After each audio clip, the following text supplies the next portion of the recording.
Saya tidak anti money game. Saya anti kebodohan. Ya.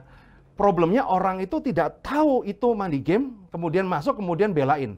Beda kasus kalau orangnya sudah tahu, oh high risk, high return. Money game kan sebuah permainan. Jadi bagaimana caranya winning the money game adalah bagaimana tahu saat yang tepat kita keluar sebelum dia scam.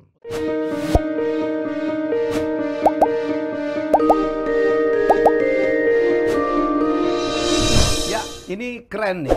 Saya ngelihat bos satu ini ngomong di close the door-nya Dedi, gue bilang I have to invite this guy. Karena saya punya concern yang sama. Karena banyak masyarakat yang harus tahu tentang investasi, tentang kredit, ya terutama pinjol. Dan ini saya pikir ini orang harus saya undang. Dan dia terbang langsung dari Malang, satu kehormatan saya. Roy Sakti menjadi tamu saya. Pagi bos. Pagi. Aduh. Dan kehormatan bagi saya untuk bertemu The Legend lah. Enggak lah. Gua rasanya The Legend ini. saya tuh belajar dari banyak orang, Roy. Yeah. Saya belajar dari anak muda, makanya saya alhamdulillah bisa catch up gitu ya. Yeah. Bisa mengikuti perkembangan zaman. I have to learn from many people, termasuk orang-orang muda. Sekarang anak muda lebih jago daripada kita. Tapi kan kalau pengalaman tetap senior lah. Makanya waktu aku dapat dari Bu Helmi, wah ini udah mimpi nomor 1 di Dedi, pas nomor 2 di Bro Helmi ini kan, Mas Helmi ya kan. Waduh, awet muda soalnya. Karena nggak mau mikir. Nggak mau mikir, ya. Karena nggak pernah ngutang di pinjol. Iya, bisa aja. Zaman dulu belum ada pinjol, Mas Helmi. Tapi sebenarnya itu kan cuma istilah lah ya. Yes. Iyalah. Rentenir online. Patrick, itu rentenir online lah sebenarnya ya. Dan itu begitu eranya Internet of Things, di internet kan, korbannya banyak, Roy. Iya. Ampun lah, orang-orang terdekat saya ya. Mantan pegawai saya gitu terkena gila-gilaan. Ngutang berapa gitu, jadi kemudian utangnya diakumulasi jadi gede banget.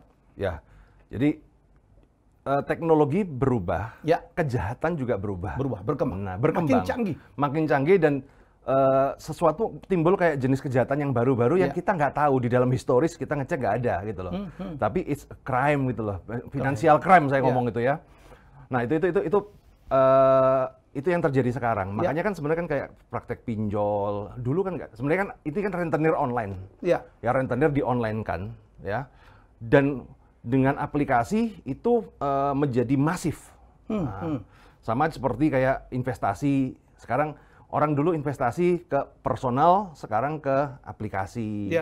Itu kan di masif. Nah cuman karena orang tidak tahu ada referensi, jadi dia merasa orang Indonesia itu kan terlalu positive thinking. Ya, lihat orang itu baik dulu apa segala. Ya, which is bagus itu. Naif kadang-kadang. Naif ya. Nah, tapi nggak sadar bahwa ada udang di balik batu itu loh. No freelance. No freelance. Nah, semua kan ada seperti itu. Nah, itu yang kadang-kadang tidak di-concern bagi banyak orang. Makanya kan saya pribadi sebenarnya saya kan kerjanya nggak nyambung ya, kan orang ngomong saya pakar kartu kredit, itu yang ngomong orang-orang ya. Nah, kita ngajarin orang bagaimana caranya menggunakan kartu kredit untuk optimasi. In the smart way. In the smart way. Dan itu legal. Ya, tidak merugikan siapapun. Tidak merugikan siapapun. Justru bank juga nggak dirugikan. Kenapa? Karena saya ngajarin gimana caranya lu lancar. Bank itu adalah sebagai partner, sebagai mitra. Jangan dianggap bank itu sebagai tempat ngerok duit itu. Nah, kebanyakan orang jangan dijadikan target. Jangan dijadikan target. Nah itu. Nah, akhirnya kan saya ngajarin banyak orang. Ya banyak orang kalau nggak ada modal udah datangnya ke saya kan. Nah, tapi di situ mulai kan kita jadi pelacur. Pelabuhan curhat, Mas Arif. Pelabuhan curhat ya. Jadi ada jadi yang grassroots itu kan pelacurnya masuk ke saya kan. Pak, saya mau invest ini, nggak punya duit. Oke. Nggak punya modal. Nggak punya modal. Oke. I show you how to make it kan. Jadi gua ajarin lu caranya. Nah, tapi sebenarnya kan ketika gua tanya, buat apa sih? Nah, dia mulai bercerita. Ada cerita yang benar, ada yang mulai ini tanda-tanda ini kan. Perlu kurasi ya. Perlu kurasi. Nggak semuanya Roy bantu. Apa? Nggak semua Roy bantu. Enggak kan, kita cuma ngajarin kan, kita selalu ngomong bahwa masa depan Anda adalah tanggung jawab Anda, bukan tanggung jawab saya. Dan tindakanmu hari ini adalah menjadi tanggung jawabmu ke depan ya kan? Iya. Makanya decide by yourself ya. Yes. Nah, dan kemudian di dalam perjalanan ini kan mulai tiba-tiba ketemu kayak teknologi baru. Kayak contoh kita bahas pinjol dulu ya. Jadi saya di tahun 2014 ada seorang menemukan saya dengan investor dari China yang dulu ngomongnya peer-to-peer lending. Ya, peer-to-peer lending. Nah, ketika berbicara peer-to-peer lending, gue pelajarin, jebret, wah. Kan saya tanya nih sama si Cina Tiongkoknya, bukan Cina kita mah Cina pisang ya. Kita Cina Tiongkoknya kan. Lu minjemin orang, kemudian lu yakin balik gimana? Oh, tenang aja bro. Ya kan, tenang aja bos. Kita punya sistem di aplikasi itu untuk nyedot semua data. Jadi kalau orang nggak bayar, kita sebar datanya, kita permalukan dia, pasti balik. Wah. Itu yang terjadi ya? Itu yang terjadi. Dia cari waktu itu dia cari orang, ya cari simbol untuk yang naruh di sini, tapi behind the scene-nya dia gitu. Saya juga ditawarin. Wah, ya sebenarnya kalau lihat cuannya luar biasa. Kalau kita lihat return on investment-nya, itu setahun bisa keuntungan proyeksinya dia adalah 90% sampai 80% setahun. Masya Allah. Ya. Tinggal kali aja terus. Tinggal dikali aja itu. Tapi kalau kita melihat, wah ini kan nyakitin masyarakat banyak ini kan. Jadi nggak berkah ini. Nah, akhirnya saya mundur nih. Waktu itu saya mundur. Karena kan kalau kita lihat sesuatu ya jangan lihat uangnya. Kita kan goal kita kan mens reanya ya. Niatnya apa sih gitu loh. Kalau niat duit ya lu akan melakukan sesuatu yang ilegal, yang penting dapat duit, nggak ngurus. Tapi kan ketika kita mens reanya niatnya adalah untuk berbagi manfaat, menolong orang, nggak masuk gitu loh. Walaupun duitnya masuk, ya. Akhirnya saya nggak, dan sekarang kemudian berkembang jadi pinjol itu, jadi pinjol tuh. Dan saya merasakan sendiri dampak dari mereka. Karena mereka curhat di DM Instagram, curhat ya. Siapa korbannya? Korbannya. Nah, korban-korbannya itu curhat semua. Dan saya melihat ini bukan masalah ini ya. Jadi korban pinjol itu bukan masalah orangnya nggak niat baik ataupun apa. Selama ini kan kalau kita lihat cara pandang orang adalah, lu utang nggak bayar lah, salah lu sendiri lah lu yang utang nggak bayar. Nah, tapi di kasus pinjol ini banyak terjadi adalah kecurangan dari pihak regulator. Regulator? Iya, jadi pihak pinjolnya itu melakukan kecurangan. Nah, kecurangannya apa? Satu, ya. Kecurangannya kadang-kadang sistemnya dibuat agak error. Regulator itu maksudnya operator. Pinjol, operatornya, operatornya. Regulator itu kan bayangan kita pemerintah. Oh iya, operatornya. Operator, ya. Ya, operatornya. Yang bikin aturan sendiri. Ya, jadi contoh kan aplikasi, kan dia kan tinggal masukin nama apa nomor rekening, kemudian approve gitu kan, diklik, oke. Diklik itu kelihatannya nggak sukses, Mas Helmi, nggak sukses. Ya kan orang Indonesia kan kalau klik nggak sukses kan klik lagi, diklik lagi kan, terus tiba-tiba masuk 3.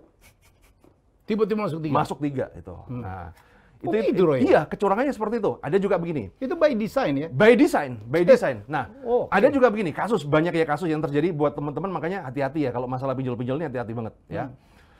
Kadang-kadang mereka itu mancingnya dengan iklan, cek limit kamu bisa limit berapa sih gitu. Nah, jadi dia install aplikasi, masukin data, nomor rekening apa segala. Sebenarnya dia cuma ingin ngecek, saya tuh kalau mau pinjem, bisa dapat berapa sih gitu loh. Tapi begitu diklik, kadang-kadang nggak diklik pun orang masuk ya, uang udah ketransfer langsung ke rekening. Uang dari merekanya? Iya, uang dari mereka itu udah ketransfer langsung di rekening. Dan kalau kita nggak mau, kita balikin harus berserta bunga-bunganya. Dan itu yang gede banget? Itu gede banget. Nah, sampai berapa sih, Ray? Jadi gini, kalau nominalnya nggak gede. Iya, ya, bunganya itu sampai berapa sih? 70. Kadang-kadang gini ya, kalau compounding, jadi compound rate kan? Iya, sekitar 30% lah. Bunga majemuk, 30% sebulan? Iya, kurang lebih seperti itu. Jadi kalau dia nggak bayar lagi, bulan berikutnya nambah lagi? Nambah, jadi 1,3. Jadi gini, kalau kita berbicara bunganya sih sesuai dengan standar. Kalau kita berbicara yang legal ya, yang legal itu bunganya sesuai dengan standar yang diberikan OJK. Tapi dia ada namanya... saya kurang tahu, 0,8% per hari kalau nggak salah. Kalau nggak salah ya. 0,8% itu 24% per bulan dong? Iya, tapi kan untuk kredit yang begitu kan batasannya ada. Tapi ada administrasi, ada apa, jadi macam-macam. Ada potongan juga ya? Wah, luar biasa. Nah, cuman kalau masalah hitungan jadi gini. Saya melihat kalau masalah hitungan besar kecil selama di stay di depan is okay, fair. Nah, yang terjadi adalah apa? Kadang-kadang jadi gini, mereka itu lihat di aplikasi kan, lihat cuman cicilannya doang. Iya. Ya. Jadi contoh, saya kasih contoh ini ya. kita jangan lihat diri kita kalau pinjol. Kita lihatlah orang-orang yang gajinya UMR. Betul. Bro Helmi. Betul. Itu yang terjadi. Misalnya gaji sekarang UMR berapa ya? 4,5 juta. 5 juta lah. 5 juta ya, Mas Helmi. Nah, gaji UMR itu 5 juta. Mereka itu kan sebenarnya kan sudah ngitung. Saya mau utang sekian, angsuran maksimal saya bisa 1 juta. Ya, 1 juta maksimal. Nah, dia masuk gitu kan. Nah, begitu dia masuk, iseng-iseng ngecek, tiba-tiba ditransfer, angsurannya memang 1 juta, tapi per 2 minggu. Mati nggak lo? It happened. Akhirnya apa? Seseorang dengan gaji 5 juta tiba-tiba harus bayar 1 juta per 2 minggu, berarti 2 juta dong. Nah, ini yang bahaya. Jadi sini, ini kadang-kadang kita termasuk saya lah. Kadang-kadang kita baca kontrak itu kan tidak cukup detail ya. Apalagi nanti biasanya kalau orang-orang berniat curang itu, yang itu ditulisnya kecil-kecil gitu ya. Kecil-kecil. Makanya gini, malas banget. Orang Indonesia itu ciri-cirinya satu, lebih baik mati daripada baca. Malas banget mereka baca. Udah gitu dibikin banyak ya. Dibikin banyak, dibikin rumit, bahasanya juga di depannya bagus gitu dia selipin. Kita tuh kebiasaan cuma lihat cicilan berapa, nggak lihat bunga. Jadi untuk lihat mampu nggak? Mampu nggak? Nah, padahal trapnya banyak banget. Ya, problemnya di pinjol itu ada beberapa pinjol yang cicilannya memang segitu, tapi per 2 minggu. Nah, kita itu kan sudah kena mindset per bulan. Nah, tiba-tiba per 2 minggu. Seseorang dengan gaji 5 juta, dia udah spend. Gua mampu ngangsur 1 juta. Tapi begitu 2 minggu, artinya kan 2 juta. 2 juta. Nah, dia nyari duit di mana? Karyawan itu kalau mau naikin income cuma 2, Mas Helmi. Nyeper atau korupsi? Atau nyolong ya? Iya kan, nyeper atau korupsi ya kan? Itu seperti itu.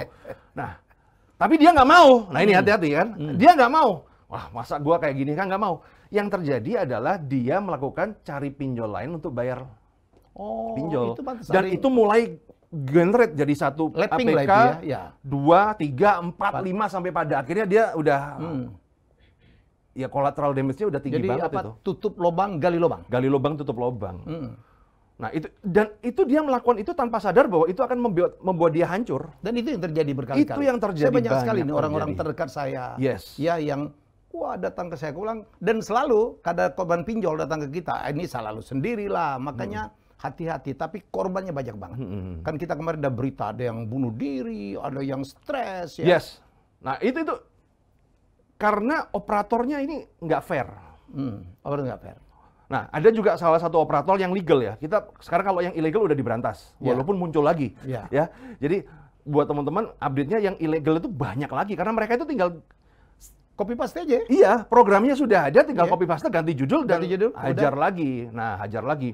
Nah, yang legal, ada satu pinjol legal ini yang rasanya ilegal. Kenapa?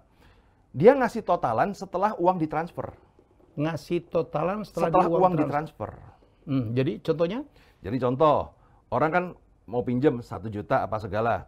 Biasanya kalau kita pinjam bank itu kan memberikan totalan. Kamu pinjam sekian, nanti bunganya sekian, angsuran sekian. Oke, yuk tanda tangan, duit gua transfer. Oh, ilustrasi itu ya? Ilustrasi. Tapi kalau di pinjol ini, uang ditransfer dulu baru dikasih totalan. Udah nggak bisa nolak? Iya, nggak bisa nolak. Begitu lihat, lah kok gini? Udah nggak bisa nolak. Nah, problemnya adalah bagi korban pinjol, ketika dia diperlakukan secara tidak adil, dia mau mengadu kemana? Lapor polisi, gara-gara duit 1 juta. Tahu sendiri. Ya, tahu sendirilah. Repotnya luar biasa. Repotnya luar biasa, polisi juga capek. Kadang-kadang kesananya aja, ya dia nggak. Jadi masuk akal lah. Benar-benar orang yang menengah ke bawah ini benar-benar ditindas dan dia tidak bisa fight back. Ini benar-benar yang terjadi seperti itu. Ke lembaga konsumen? Ya cuman masuk aja, tapi kemudian tindakan nyatanya apa gitu. Ya kalau demikian banyak orang yang mengadu barangkali sulit ya, juga. Akhirnya kan Pak Jokowi bertitah. Ya. Jadi nggak tahu ya, perasaan saya sebagai warga Indonesia itu kalau nggak Pak Jokowi ngomong tuh nggak dikerjain gitu loh ya. Begitu Pak Jokowi ngomong, tapi udah bener dong, udah bener. Pak Mahfud ngomong, Mahfud ngomong seperti itu dan ekstrim. polisi juga udah bertindak ya. Iya, bertindak. Tinggal ngadu ditangkap. Cuman problemnya sekarang adalah ini kalau nggak di follow up lagi, ya kalau nggak diangkat lagi, karena udah mulai sama kayak PKL digerusuk gitu kan, udah nggak dianu mulai ada lagi, dan ini akan ada terus seperti itu. Nah. Ya, maka solusinya bagaimana sih? Makanya kan saya raise up untuk mengedukasi masyarakat. Kasihan loh mereka itu. Ini di pelokoto orang nggak bisa ngapa-ngapain kan. Nah, ketika saya raise up ini secara nggak sengaja juga saya menemukan banyak kejahatan yang lain. Jadi yang bentuk baru yaitu kayak skema money game.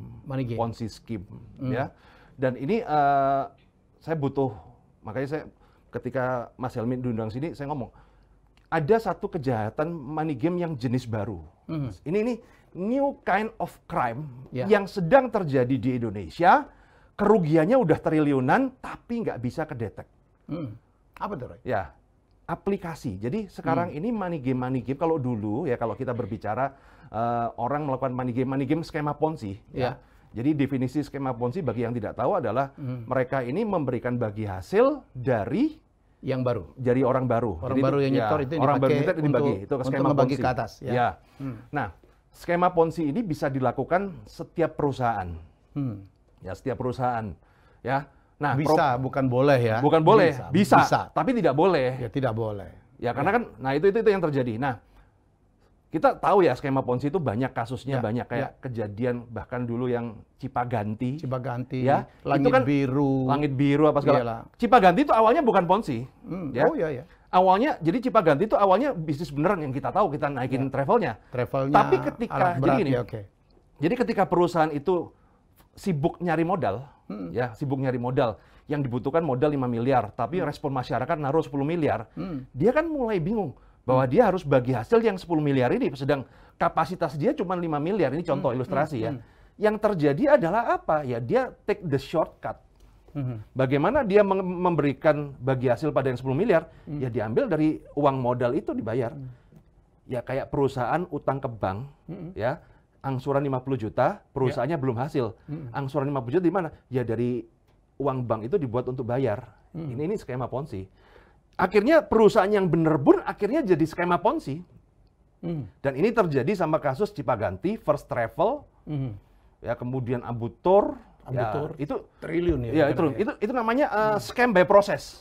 Scam by process. Ya, jadi niat awalnya memang enggak. Niat awalnya enggak kita menghimpun dana masyarakat, kita kelola. Bayangan kan begitu kan kita kelola. Itu mungkin karena menjanjikan return yang terlalu tinggi. Ya. Betul. Yang enggak masuk akal. Ya. Itu yang saya tulis nih Roy di buku saya, Bisnis Startup Primbon, saya ngomong tentang itu. Skema Ponzi. Saya ini kan akuntan, saya bilang, high risk, high return. Jadi makin tinggi hasil yang dijanjikan itu risikonya itu sebenarnya makin besar. Celakanya. Kadang-kadang waktu jualan kan cuma returnnya doang. Iya. Bisa 10% sebulan, 3% sebulan. Itu nggak masuk akal ya kan? Ada yang 30% sebulan. Banyak. Nah, itu risikonya juga gede. Lu bisnis apa? Duit kita diputerin. Iya kan? Bisa menghasilkan. Kalau saya janjiin 30% ke lu kan, margin gua kan lebih gede dari itu. Bisnis apa sih? Iya. Ya dengan mencari member baru. Dan cari member baru. Jadi dicari member baru. Itu yang skimnya member get member. Member get member. Get member. Member yang mencari dapat lagi bagian, overriding dan Jadi sebagainya. jadi gini, skema Ponzi itu akan menjadi mematikan ketika dikombinasi dengan MLM, multi level marketing. Itu banyak banget elemen yang memainkan itu. Enggak semua MLM. Enggak semua MLM. Enggak semua MLM. Jadi ada dua identitas ya, skema Ponzi dan MLM. Ya. Skema Ponzi kalau dia tidak di MLM-in, dia akan mati sebelum gede. MLM itu satu teknik marketing yang bagus. Saya nggak kontra ya. Cuma problemnya kadang-kadang mereka itu kan jualan barangnya kan susah. Nah, dia jualan barangnya susah, ya kan sekarang rata-rata MLM adalah jual produk-produk kayak kesehatan apa segala yang marginnya tinggi dia untuk mengcompare marketing. Cuman kadang-kadang jualan begitu kan ya nggak gampang, nggak menarik. Mas Helmi, nggak gampang, nggak menarik. Nah, bagaimana jualan yang menarik, ya kan? Jualan angsa bertelur emas. Nah, angsa bertelur emas yang paling gampang dijual, paling gampang diproduksi adalah skema Ponzi. Nah, ketika dua jenis bisnis ini dikombinasi, itu menjadi sebuah sebuah senjata yang mematikan. Dia memperbesar skalanya. Nah, ini saya cerita lagi ya, kembali lagi. Ini saya ngomong, ada jenis kejahatan yang baru. Kejahatan yang baru adalah apa? Dia MLM dengan skema Ponzi ini, tapi berbalut dengan aplikasi. Dia itu hiding di aplikasi pencari cuan. Kalau katanya orang-orang itu namanya aplikasi, ya aplikasi. Jadi Jadi kayak pinjol itu kan aplikasi, ya. Money game sekarang ada aplikasi, dan ini yang tidak disadarin oleh orang.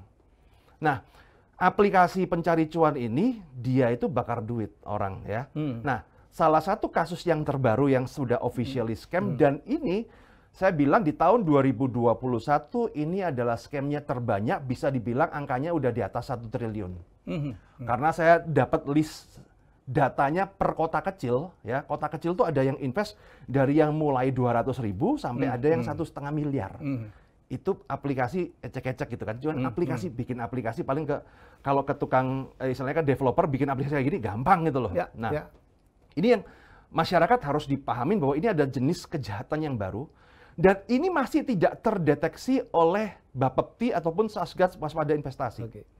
Tidak pernah berbahas itu karena mereka selalu terpatok pada robot forex kan. Kalau kita lihat dari Bapepti kan, hati-hati dengan investasi bodong, robot forex, kemudian perusahaan yang mencari ini.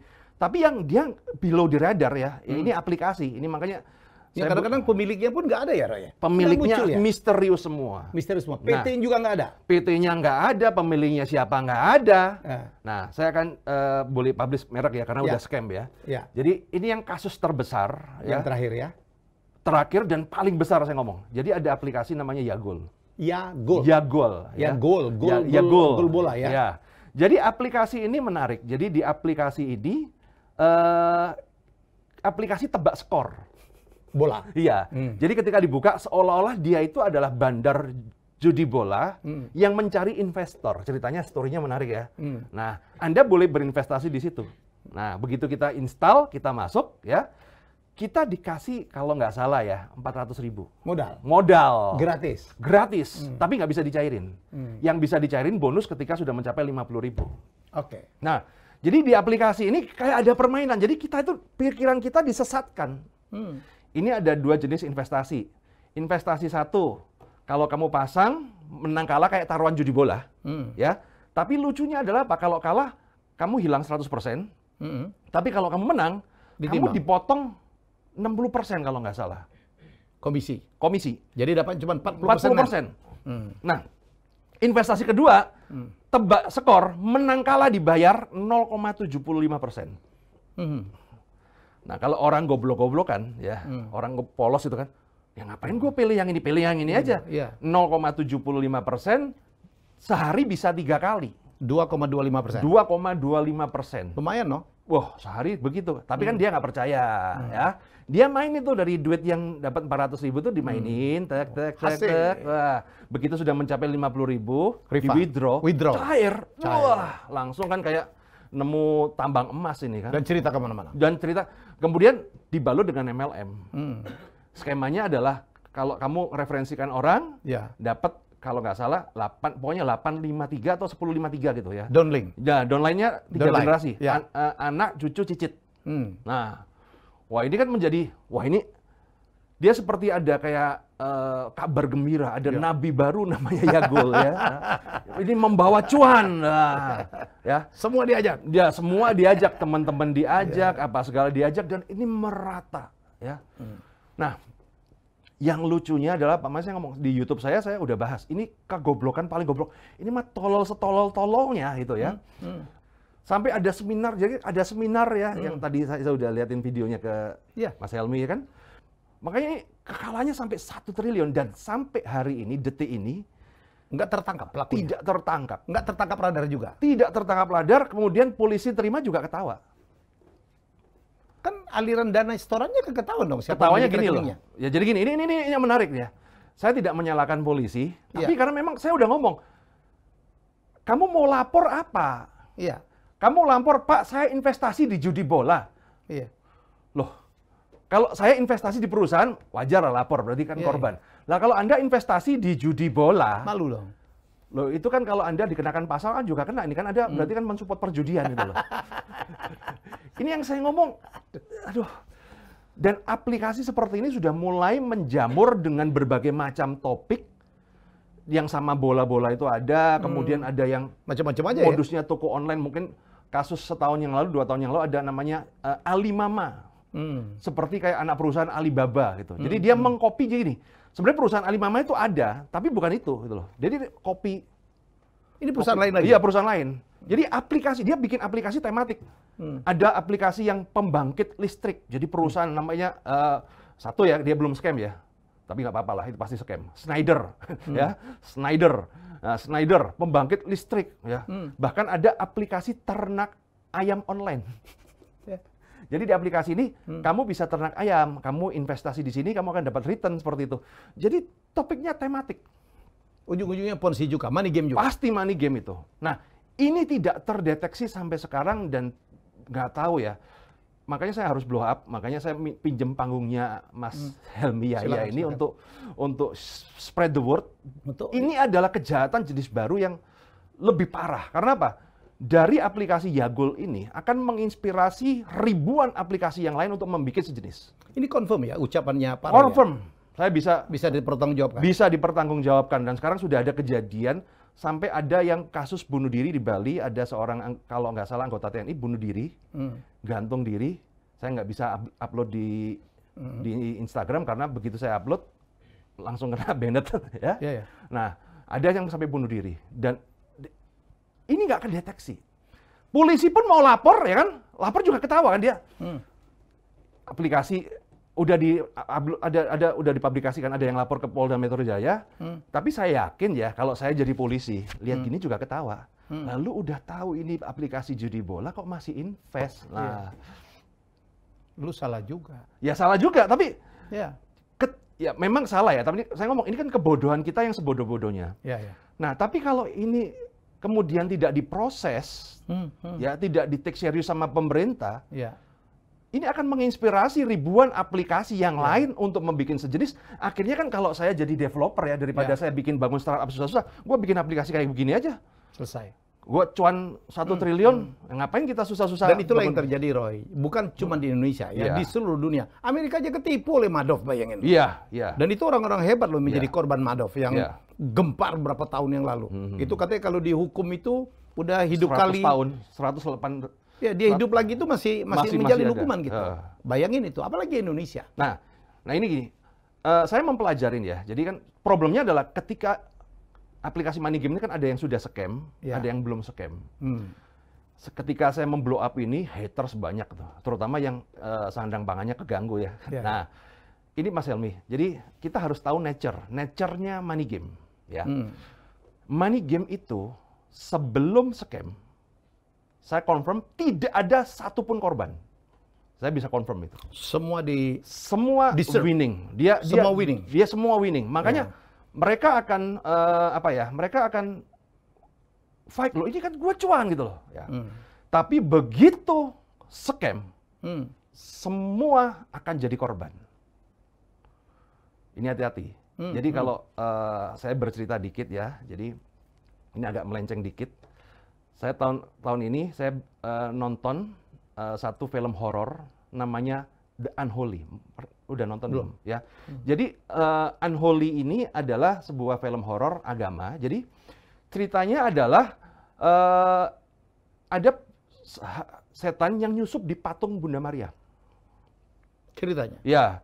Jadi Bunda Maria itu kemudian dia melakukan mujizat, orang berdoa di sana sembuh. Orang berdoa di sana sembuh. Mujizat itu terjadi deg-deg dan mereka menyembah. Wah, ini ada Bunda Maria datang itu. Padahal aslinya itu adalah setan yang namanya Maria from Benfield. Itu fake god lah bisa dibilang. Fake god. Iya. Tapi karena Bunda Maria yang abal-abal ini memberikan keajaiban, dia seolah-olah ini seperti kayak true god gitu. Dan dia menyembah, dan ketika dia menyembah secara tidak sadar dia melakukan tindakan yang destruktif. Yang menyangkal dianggap kafir lah ya. Ya, menyembah begitu udah sampai akhirnya kan kebongkar bahwa itu hantu ternyata. Itu adalah sebuah setan yang namanya Maria. Jadi praise Maria tapi ternyata Maria of Benfield, bukan Maria Bunda Kristus. So, moral of the story? Moral story adalah sekarang banyak fake god seperti itu. Di dalam money game Soal penolong, angel gitu ya? Karena memang nature-nya adalah sebelum dia scam, dia akan memberikan cuan terus. Ya, ketika seseorang mendapatkan manfaat, ya pasti menganggap bahwa ini bagus. Tapi kan kita juga ya kita punya nalar ya, kita punya lihatlah dengan kasus-kasus sejenis. Saya di buku ini tegas tuh. Ya. Jadi kalau Anda ditawarin investasi, cek 2L. Ya. 1 logik, nomor 2 legal. Yes. Ya, cek legal. Kita gampang kok googling Yahoo gitu tahu. Ini udah dapat izin nggak sih? Ya. Ya, nomor 2 logik. Logik yang tadi saya bilang. Makin tinggi returnnya, pasti makin tinggi risikonya. Oke. Ya, jadi menurut saya bisnis itu yang normal-normal aja lah, yang wajar-wajar aja. Nah, ini menarik, Mas Helmi. Nah, problemnya ya saya memberikan masukan ya. Betul. Sebenarnya sudah ada Satgas Waspada Investasi dari Bapepti sudah ada. Ya, kerjasama OJK dan ya, OJK sebenarnya sudah ada. Ya. Problemnya adalah dia tidak bisa ngikutin kemajuan teknologi. Ya, cepet banget ya. Ya, teknologinya dia nggak bisa, jadi nggak bisa keep up. Nggak bisa keep up, dan kemudian apa ya? Kalau saya ngomong jujur ya, agak-agak kasar dikit ya, nggak apa-apa. Jadi gini loh, saya kasih saran nih pada Satgas Waspada Investasi, ya. Kenapa nggak dipersimpel? Jadi dia itu kan setiap bulan memberikan aplikasi yang ilegal siapa di anu tapi dia pengumumannya dalam bentuk PDF. Dan kalau kita mau mengakses bulan-bulan yang lalu, kita itu harus ke websitenya Bapepti kalau nggak salah, harus nyari. Itu kalau nggak nyari susah, di mana nggak tahu, apa segala susah ya kan. Intinya dipersulit lah. Saya ngasih sebenarnya gitu loh. Kalau saya jadi Satgas ya, kalau saya jadi Satgas, simpel aja. Lu bikin aplikasi, ya aplikasi pencari, ya kan. Keputusan-keputusan itu kan masukkan database. Betul. Lu aplikasi tinggal search kata kuncinya apa. Langsung ketemu. Iya kan, kaca kunci, misalnya yang kita ngomong sudah scam aja ya. Ya goal, kelihatan. Oh tanggal bulan Mei dia udah ada history. Ada history. Oh ini. Ini nggak begitu. Selesai. Enggak seperti itu. Jadi kadang-kadang, Okay. Ini masukan ya buat Satgas Waspada Investasi, OJK pun juga make it simple gitu loh, jangan dipersulit. Birokrasi oke lah, tapi kan kita harus ngikutin karena ini kecepatan apa ya? Crime-nya ini jenis baru terus. Iya, berkembang cepet banget, pintar banget ya Roy. Nah kalau kita nggak gini, kasihan masyarakat Indonesia, mereka itu udah kena pandemi, udah kena investasi bodong. Makanya saya di sini speak up ya, karena kan saya punya pengetahuan. Ya, dan kebetulan punya pengalaman juga ya. Saya juga ada panggung walaupun nggak besar ya. Nah, ini kalau nggak kita ini berjuang secara finansial. Sama ketika Dr. Tirta dia berjuang secara kesehatan. Nah, pandemi COVID. Tapi kan pandemi finansial ini nggak ada yang berjuang ini. Ini hati-hati loh. Ini ada pandemi dan korbannya banyak juga ya. Nah, kenapa hal seperti ini susah diberantas? Karena memang begini. Seperti ngacor tadi, money game sebelum scam, semua tidak ada yang dirugikan. Ya. Artinya tidak ada yang dilaporin, nggak bisa dilaporin dong. Bahkan sekarang yang saya ada beberapa yang indikasinya money game, kita mau melaporkan nggak bisa karena truly tidak ada yang dirugikan. Tapi begitu scam, semua akan menjadi rugi. Nah, ketika semua rugi, akhirnya jadi korban baru melapor. Nah, setelah melapor, baru polisi bertindak. Tapi ketika polisi bertindak kan sudah telat, kayak film-film action. Iyalah, polisi kan nggak bisa bertindak kalau nggak ada laporan kan. Nah, kadang-kadang orang, Pak Roy itu ngeritik terus, solusinya bagaimana? Sepele. Kalau saya punya ide ya kan, semoga didapat ya, bikin Satgas Waspada Investasi itu sama kayak data semen 88 anti teror. Kalau saya salah tolong diralat ya. Jadi kalau anti teror itu gini. Ada indikasi kalau meledak dulu baru diuruskan. Kalau di anti teror itu kan bahkan sebelum meledak sudah ditangkap duluan. Nah, harusnya ada bisa preventifnya seperti itu. Karena kan kalau polisi nggak bisa seperti itu. Polisi kan harus ada kejadian dulu baru melapor. Makanya masuk di data semen anti teror. Anti teror kan belum harus apa ya? Ini kan belum melakukan kejahatan, tapi sudah ada ini. Nah, bukti percakapan. Nah, itu semoga didengarkan ya. Jadi ini sepele ya. Kalau seperti itu udah oke lah. Sambil kita melakukan edukasi. Nah, makanya kan saya melakukan edukasi, saya berani speak up. Kenapa? Karena saya sudah 11 tahun ngurusin kayak beginian. Ya. Dan problemnya pihak sana, pihak money game apa segala, mereka itu sistemnya kalau ada yang speak up, hatersnya, saya diserang tuh beberapa, booster itu ada. Diserang booster, kemudian dibully apa segala. Orang awam tahu, tapi dia nggak bisa speak up karena begitu speak up dihajar, jeder. Wah lu negatron lah, lu goblok lah, lu inilah, lu negative thinking apa segala. Jadi orang-orang yang mau bersuara dihajar sama mereka. Karena mereka punya budget dong untuk itu. Tapi kalau saya kan satu, makan saya nggak di sini. Saya bebas-bebas aja. Kenapa? Saya urusan sama bank udah banyak ya. Kita udah. Jadi saya memang dulu adalah spesialis kartu kredit, di mana saya tahu lah lingkup-lingkupnya begitu. Saya udah tahu, ibarat kata udah pengalaman lah. Ngadepin yang seperti itu udah pengalaman dan saya bisa speak up. Oke. Nah, makanya saya ngomong, kita harus speak up. Tapi kalau ketika speak up, kita juga harus hati-hati juga. Karena kalau enggak, kena undang-undang ITE. Ya, betul. Sekarang ini speak up, bablas dikit, undang-undang ITE. Nah, itulah kenapa kita mengedukasi masyarakat. Sebenarnya sepele ya. Kalau kita berbicara legal or tidak, itu tidak legal. Boleh apa nggak boleh. Tapi sebenarnya sometimes kita ini sebagai pengusaha itu, kalau kita ngomong ada yang pro, saya berbicara, saya tidak anti money game. Saya anti kebodohan. Ya. Problemnya orang itu tidak tahu itu money game, kemudian masuk, kemudian belain. Beda kasus kalau orangnya sudah tahu, oh high risk, high return. Ya. Oh, ini arahnya ke sini. Nah, kalau sudah tahu, misalnya kan contoh, wah ini udah tahu bakal begini, maka kan kita setting ekspektasinya kan berbeda. Ya. Kalau Anda sudah terlanjur terjerumus di dalam money game, dan Anda tahu, maka ekspektasi Anda berbeda, yaitu apa? Ya. Winning di dalam money game, ya money game kan sebuah permainan. Jadi bagaimana caranya winning the money game adalah bagaimana tahu saat yang tepat kita keluar sebelum dia scam. Untuk quit ya? Ya, untuk quit sebelum dia scam. That's not easy, brother. Itu seni, ya itu seni. That's not easy. Ya, that's not easy memang karena kan ya kasih duit terus ya siapa yang susah ya kan lama-lama kan jatuh cinta ya. Walaupun kadang-kadang kita begini. Sama kayak gini, Mas Helmi. Banyak orang berhutang ke bank sebelum dia cair, rencananya begitu indah. Orang berhutang itu begitu. Saya kalau ada pencairan 1 miliar, bikin ini, begitu cair, apa yang di-planningkan nggak dikerjakan, melenceng semua. Itu juga perusahaan kan seperti itu. Kalau saya dapat pendanaan berapa, kita akan begini-gini, begitu dapat duit mah beli Ferrari. Ya, ini juga banyak bisnis crowdfunding lah, ya peer-to-peer lending lah, ya. Jadi, what do you think? Ini gini, kegilaan itu kegilaan itu kesepakatan. Kalau kita udah sepakat sama-sama gila ya udah. Itu is common. Resiko tanggung sendiri. Iya. Sekarang yang terjadi adalah kalau saya melihat ya, kayak yang crowdfunding goalnya mereka adalah mendapatkan permodalan.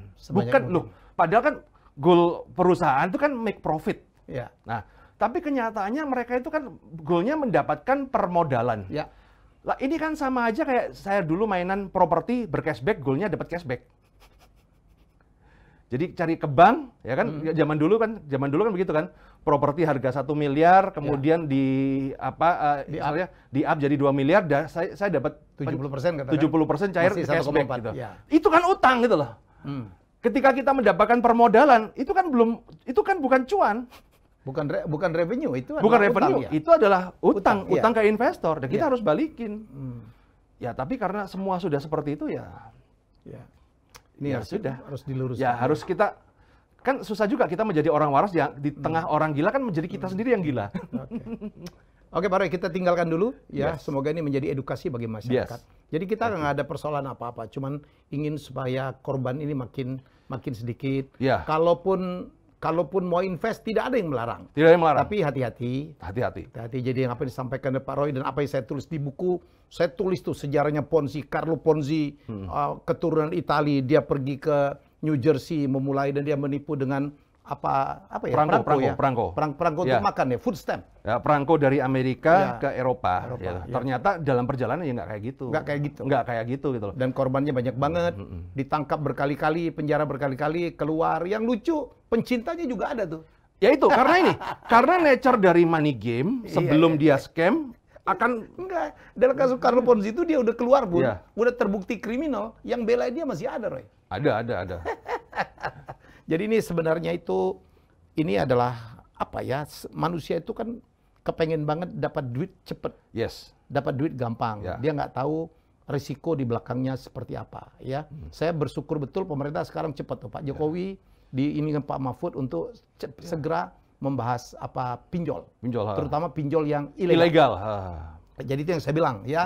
Tiap kali Anda mau investasi lihat legalnya dulu nih. Yes. Kalau nggak legal, ya mau ngasih untung berapapun hati-hati loh. Hati-hati.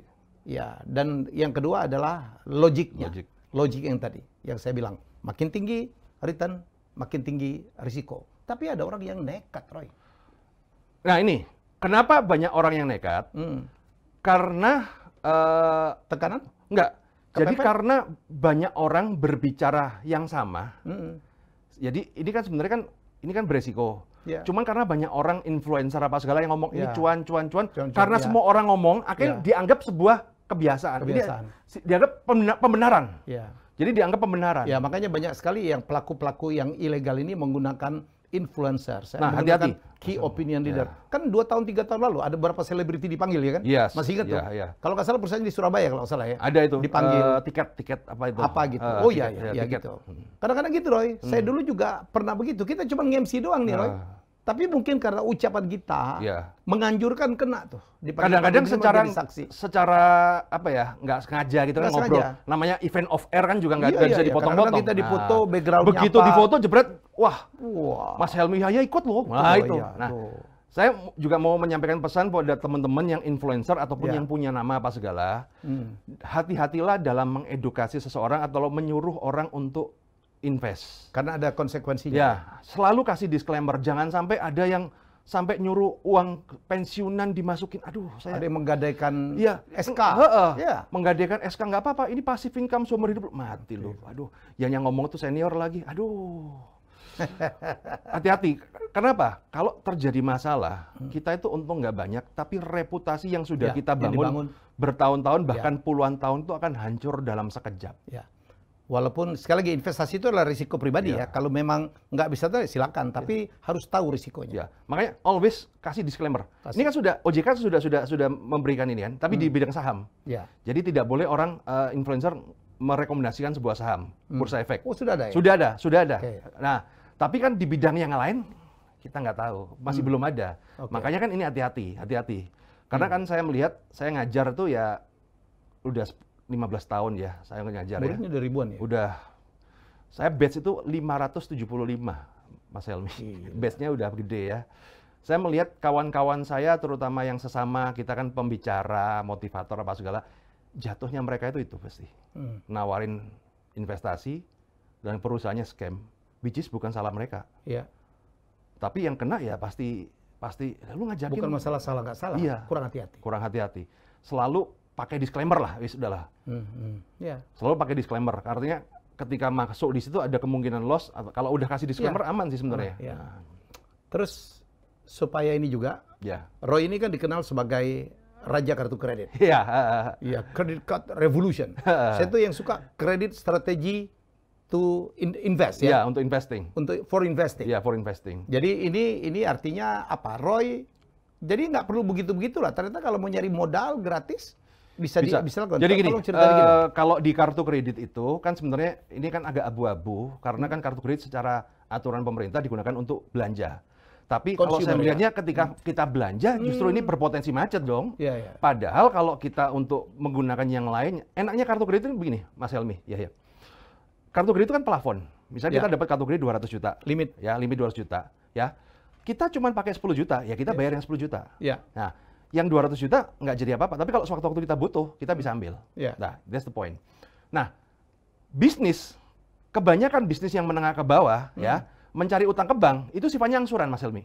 Nah, angsuran itu berbahaya, apalagi bisnisnya belum jalan. Kayak contoh, orang masuk KUR, masukin rumah, dapat KUR 500 juta. Ketika dimasukin, apakah bulan pertama 500 juta dipakai semua? Kan enggak. Kan mungkin dia pakainya cuma 50 juta. Nah, ketika dia pakai 50 juta, bulan depan dia harus bayar angsuran dari yang 500 juta. Bukan dari yang 50 juta. Artinya dia membayar bunga 10 kali lipat lebih besar. Padahal bisnis belum jalan. Ini yang bikin orang macet. Nah, karena seperti itu dia tahu, wah rugi dong saya bayar 50 juta, tapi saya bayar bunga dari yang 500 juta. Akhirnya dia terburu-buru. Nah, ketika wah rugi dong saya bayar angsuran. Akhirnya apa? Ketika terburu-buru, bisnis nggak bagus pun akan terlihat bagus, barang nggak penting akan jadi penting, barang nggak pengen akan jadi pengen. Itulah banyak salah masuk. Nah, akhirnya 500 juta itu kepake nggak semestinya buat beli mobil, buat masuk di money game apa segala, akhirnya macet. Nah, tapi kalau kita punya kartu kredit 500 juta, ya limit 500 juta, ya, 500 juta, ya, kita hanya pakai 5 juta. Sesuai dengan ya kita bayar cuma 5 juta. Ya. Tapi kalau sewaktu-waktu Anda perlu, Anda bisa ambil. Jadi sebagai dana cadangan, standby loan. Walaupun bunganya kartu kredit kan cukup tinggi dong ya, di atas 2% ya. Oh, sekarang lebih murah. 1,6, 1,7? Lebih murah. Oh, oke. Bahkan ada beberapa bank plat merah, saya nggak ngomong ya, dia bisa memberikan untuk cicilan 12 bulan, dia cuma kena 1%. Oke. 12 bulan, 1 tahun tuh 1%. Terus apa strateginya, Roy, untuk menggunakan dana dari kartu kredit jadi gini, itu? kalau teknikal panjang. Jadi intinya gini, saya ngajarin orang-orang untuk menggunakan kartu kredit sebagai backup plan. Jadi dana cadangan. Karena Anda dapat 200 juta, dapat 1 miliar, kalau tidak dipakai nggak kena apa-apa. Gitu loh. Artinya ini untuk cadangan seperti kredit modal kerja. Nah, ketika Anda pakai juga Anda harus perhitungan ya. Nah, belajar bisnisnya how to-nya harusnya sama kolaborasi sama Mas Helmi, boleh itu Mas. Karena saya cuma jago ngajarin. Saya spesifik di situ. Kalau udah ngomong bisnis, saya ngomong banyak orang yang lebih legit untuk ngomong bisnis. Ya, tapi saya di dunia ini memang spesialis di fundingnya ini. Apalagi kalau di bawah 1 miliar, saya mikir kan, dengan ribetnya kayak KPR, kurang apa segala, mending pakai kartu lah. 1 miliar bisa lah. Nah, tapi kita jadikan sebagai dana cadangan. Nah, kemudian ketika melihat sebuah kartu kredit, kebanyakan orang Indonesia itu adalah apa? Lihat kartu limitnya masih kosong, gatel, bikin make. Nah, padahal justru nggak dipakai itu sebuah power. Dana yang tidak terpakai itu sebuah power. Saya ngajarin murid-murid saya punya kartu kredit limit sampai 1 miliar, 2 miliar. Kadang yang dipakai cuma 50 juta, kadang ada yang nggak dipakai, cuma didemin gitu aja. Loh, Pak, mubazir dong. Loh, justru nggak mubazir. Ini power. Artinya, kalau sewaktu-waktu ke depan ada peluang yang bagus, hot deals, ataupun ada musibah, kamu nggak perlu cari yang lain, itu tinggal gesek aja udah selesai. Dan gitu loh. Karena apa? Netur di dalam utang adalah jangan pernah cari di saat Anda butuh. Karena jangan pernah cari di saat Anda butuh. Karena kalau Anda pas butuh nyari, pasti susahnya minta ampun. Karena bank udah bunga ininya cost of capital tinggi banget. Wah, tinggi banget deh. Udah susah di PHP apa segala. Tapi ketika kita nggak butuh, kita cari. Tapi kita cari yang sifatnya plafon. Jangan cari yang sifatnya angsuran. Karena kalau kita cari yang sifatnya angsuran, begitu uang masuk di lending di tempat kita, angsuran jalan terus kayak argo taksi. Tapi kalau plafon, kalau plafon kan kita nggak pakai nggak apa-apa gitu loh. Nah, kebanyakan orang kalau kita punya plafon nggak dipakai itu mubazir. Kalau saya salah. Justru kalau kita punya plafon, kita nggak pakai, is fine, santai. Kita hidup itu santai. Mengambil keputusan juga nggak dak-dikduk. Kayak contoh. Paling bayar annual fee ya? Ya, annual fee mah aja lah kan. Kita juga kredit juga bayar provisi apa segala. Jadi contoh ya, misalnya saya punya kartu kredit yang kosong sekarang 1 miliar. Ya, artinya apa? Mau pandemi model apapun, ya udah pandemi. Tapi gue masih punya waktu untuk pivot. Jadi ketika pandemi kemarin itu kartu kredit bagi saya sangat menyelamatkan. Kalau nggak ada kartu, mungkin gue udah bangkrut duluan. Oh gitu ya? Iya. Berapa bisnis yang lain juga lagi slow down. Jadi gini, saya ngajarin orang kalau di bisnis ya, minimal Pak, dana cadangan tuh minimal berapa saya ngomong? Minimal 6 bulan. Jadi working capital. Ya. Dana yang tidak dipakai itu minimal 6 bulan. Bisa cover 6 bulan. Ya, cover 6 bulan loh. Ya, 6 bulan operasional, kalau perlu bisa 6 bulan angsuran. Ya, kan lebih bagus ya. Nah, problemnya adalah dana cadangan kalau tidak dipakai dalam misalnya contoh 1 miliar nih. Orang kalau punya uang sendiri, punya 1 miliar nganggur, itu pasti gelisah. Karena kena inflasi, apalagi 3 bulan terakhir ini akan inflasi gede-gedean. Artinya uangnya berkurang, maka dia akan menginvestasikan. Tapi yang mereka nggak sadar bahwa ketika dia menginvestasikan adalah dia merubah uang ini menjadi bentuk sesuatu yang tidak liquid. Ya, kalau masih liquid. Nah, problemnya dana cadangnya jadi nol. Jadi nggak ada. Nah, begitu dia terjadi masalah, sulit ya untuk dia kadang-kadang kalah itu loh. Nah, itulah kenapa saya ngomong. Kalau saya ngajarin orang, kalau Anda punya aset, memang mohon maaf ya, disclaimer, ini agak nyeleneh lah ya. Kalau Anda punya uang, investasikanlah di tempat yang menurut Anda aman dan tahu. Ya, baik itu properti atau emas nggak apa-apa, supaya uang Anda aman. Ya, uang Anda aman. Nah, tapi Anda harus punya dana cadangan. Nah, dana cadangan dari mana? Dari kredit bank yang sifatnya plafon. Nah, kalau kita punya dana cadangan 1 miliar, 2 miliar dari uang bank, kita kan nggak perlu pusing inflasi, Mas Helmi. Yang inflasi kan urusannya bank, bukan urusan kita. Tapi ketika sewaktu-waktu perlu, kita sudah ada. Makanya gini, masa depan itu misteri. Tapi angsuran itu pasti. Itulah kenapa kalau kita berbicara mengelola hutang, kita nggak cuma sekedar mencari-mencari, kita juga harus tahu strategi seperti ini banyak orang nggak tahu. Jadi sebenarnya saya mengaplikasikan strategi seperti ini adalah ketika saya melihat orang-orang kaya, mereka dapat kredit itu sifatnya plafon. Jadi gini, orang miskin kebanyakan mayoritas kreditnya itu angsuran. Orang kaya mayoritas kreditnya itu plafon. Saya ngomong, apakah gara-gara angsuran membuat kita miskin? Ternyata adalah bagaimana menggunakan utang antara orang kaya dan orang miskin itu berbeda. Oh, jadi ini pengelolaan utang ya, pengelolaan kredit yang berbeda. Nah, saya mendefinisikan mengelola utang itu ada 3. Orang kaya berutang untuk modal bisnis. Nah, orang kelas menengah berutang untuk gaya hidup. Nah, masalahnya orang miskin ini berutang untuk bayar utang, Mas Helmi. Dan untuk kebutuhan hidup. Iya, itu. Itulah kenapa banyak orang utang itu alergi. Kenanya di level bawah. Iya. Utang itu riba alergi. Karena Pak, saya paham yang dia lihat ini. Dia nggak pernah lihat yang ini. Karena dia nggak pernah punya komunitas yang di sini. Makanya buat teman-teman ya haruslah upgrade komunitas. Salah satu contoh ya ikut kelas yang edukasi. Bahkan literasi. Kalau perlu, kelas itu makin mahal makin bagus, Mas Helmi. Karena apa? Bukan ilmunya. Kelas itu kalau ikut kelas workshop makin mahal makin bagus. Karena apa? Bukan ilmunya, tapi bukan ilmunya komunitasnya. saja, tapi komunitasnya. Dan Roy juga yang ngasih tahu ya bahwa kalau di kartu kredit itu kan ada tanggal transaksi, ada tanggal billing, dan tanggal jatuh tempo, teknikal ya. Jadi itu yang dimainkan di situ, Roy ya. Jadi bunga itu dicas per kapan? Jadi gini, kalau kita cerdas, ya bunga kita ngomong yang legal aja ya. Ya legal lah. Ya, bunga itu kan 2% per bulan. Katakanlah 2% per bulan. 2% per bulan. Kalau kita legal, kita geseknya setelah tanggal cetak, kemudian kita bayarnya jatuh tempo, itu kita dapat waktu 45 hari. 1,5 bulan. Gratis tuh ya? Iya, kena 2% itu 1,5 bulan. 1,5 bulan. 2% bulan. Ya. Oh, kalau kita manfaatin permainan jatuh tempo. Iya, itu. Teknikal seperti itu. Tapi sebenarnya kan nanti kita belajar yang lebih gratis lagi. Karena kan banyak sekarang kayak contoh marketplace itu kan banyak promo. Bank pun sebenarnya memberikan promo-promo yang menarik.